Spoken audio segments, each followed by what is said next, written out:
Chapter 6. The Great Dissonance. The Golden Age lasted exactly 96 hours.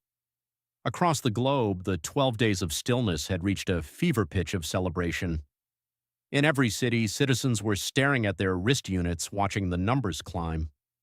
The Eterna Act had promised a world without debt, and for 4 days the screen showed nothing but prosperity.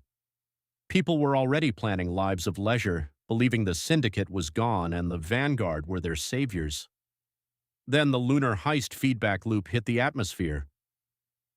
The stutter in the system Kylene's virus didn't just crash the satellites, it introduced human noise into the perfect math of the lattice. In London, a man standing in front of an automated grocery kiosk watched as his GBU, gold-backed units, balance flickered.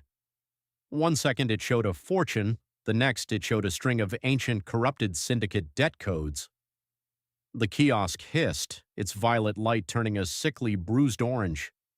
Transaction denied, insufficient resonance. "What do you mean?" the man shouted, slamming his hand against the glass. "I was calibrated, I'm harmonic."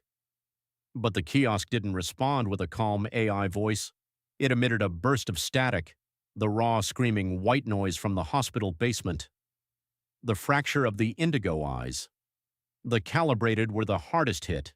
Those who had undergone the neural sync were tethered directly to the Ethernet.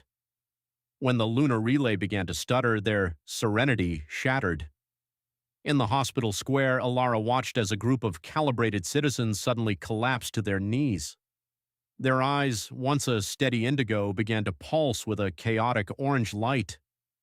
They weren't peaceful anymore. They were clutching their heads, weeping and screaming fragments of memories they were supposed to have transcended.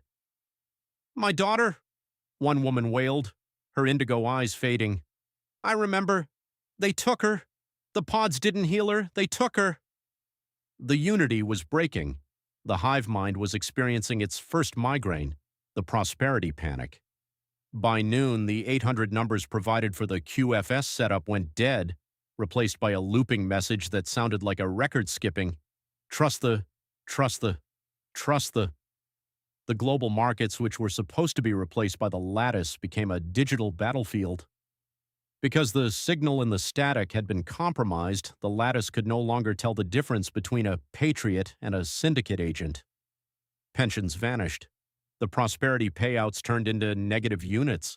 The gold-backed coins began to dematerialize from digital wallets. The world realized all at once that the wealth wasn't in their hands, it was in the sky, and the sky was malfunctioning.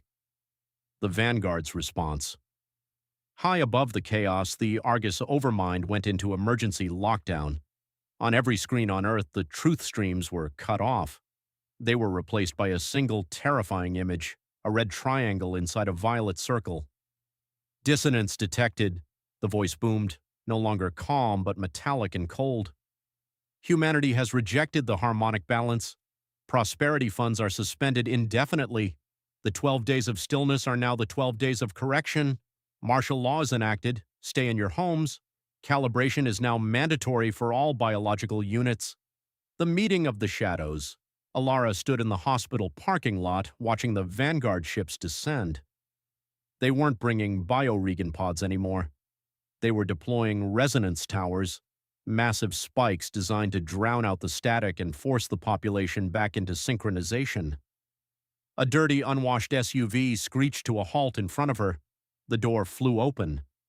Kyline, thin, pale, and smelling of salt water, reached out a hand. "Ilara, get in." "Kaylin, what happened? The numbers? The money? It's all gone." "The money was the bait, Ilara. It was never about the gold. It was about the neural consent we gave when we initialized the accounts," Kyline shouted over the roar of a descending interceptor. "I've broken their ledger, but I've also woken up the Overmind. We have 72 hours before the lunar relay resets and wipes our memories for good." As they sped away, Alara looked at her wrist unit. The balance read, "Error, soul not found." "Good," she whispered, tearing the unit off and throwing it out the window. "I'd rather be broken loud than rich and silent."